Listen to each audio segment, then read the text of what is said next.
Now, listen to Massachusetts Senator Ed Markey call for protests in the streets over Elon Musk and DOGE. You got to watch this. This is an historic moment. This is the time when we have to stand up and to fight, to not stand on the sidelines. There should be hundreds of thousands and millions of people descending on Washington, D.C. We need a march for freedom. We need a march for democracy. We are the moral force of the world. We are a democracy that people look up to. Okay. Charlie Hurd with us this morning. You know, Senator Markey wants millions to protest on the streets. You know, you could say that that kind of rhetoric is dangerous. You could say that, couldn't you? Yeah, you might want to think about that if you were Ed Markey. And it's remarkable whenever we see one of these protests. We've seen a couple this week with Ed Markey. We've seen one with Chuck Schumer and a couple of others. And they are trying to get millions or at least thousands of people to march in the streets in Washington, D.C. The problem is they just come like 3 blocks from somewhere else in Washington, D.C.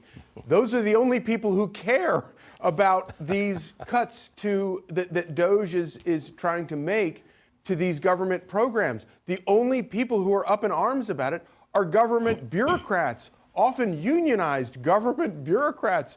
There's no movement in the rest of the country among taxpayers because taxpayers understand what is obvious and becomes more obvious the more of these stories that come out. And that is that the government spends wildly on things that have nothing to do in terms of improving their lives. I think Senator Markey is particularly upset because he's one of the authors of the original Green New Deal along with AOC. And the Green New Deal is being taken to pieces by Musk. And Senator Markey's not happy about that. Let me move on.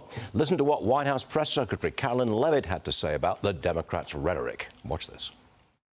Chris Van Hollen says we have to fight this in the Congress. We have to fight this in the streets. So what now?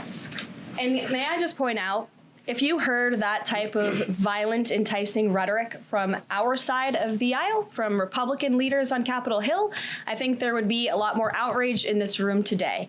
It's unacceptable. And for Democrat officials to incite violence and encourage Americans to take to the streets is incredibly alarming, and they should be held accountable for that rhetoric. You could make the case that Trump hatred was a factor in the last election. It didn't work. And I think you could make the case that Musk hatred, which seems to be predominant now, won't work either for the Democrats. What do you say? Yeah, no, I think you're exactly right about that. And I think Caroline Leavitt is exactly right about it. You know, that kind of rhetoric, there is no place for it. It is, but you know, on a political field, it's even more, I think it's even more damaging to them because it sounds so discordant with what most people see with their own eyes, which is Elon Musk and Donald Trump are doing a lot of really good common sense things, doing things trying to cut spending, trying to make government more efficient and more answerable to the innocent taxpayer. And then you have these screeching lawmakers who are coming out trying to get people to fill the streets and protest. And it just doesn't make sense. And it's a reminder that, you know, President Trump is always playing multiple sort of board games at once. Obviously, he cares about the policies, and there's a lot to fix in terms of the policies, but he's also playing that PR game, and he's winning it. And if you saw that event yesterday at the White House where he signed the bill banning men from participating in women's sports, and you look at the prayer breakfast this morning in the Capitol, Donald Trump is talking to giving big speeches to a big audience of America. And people like Ed Markey and these other Democrats, Chris Van Hollen, they're just screeching to a smaller and smaller crowd. Yeah, and they look, quite frankly, Stuart, kind of unhinged. They do on occasion, that's true.